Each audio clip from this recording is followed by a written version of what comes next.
yung pagsanhan. Dadaanan pala natin pagsanhan. Kanina po yung pinaka-ano.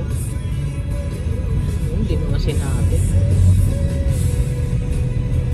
Ngayon ako nakakita ng logo ng McDo na ganyan kababa. Bakit? Yung ang baba, no? Bakit kaya? Pinakamababang logo ng McDo.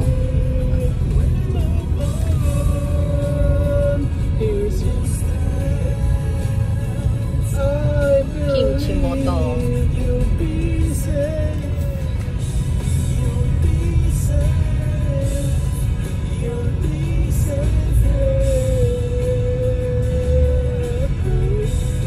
Drop line.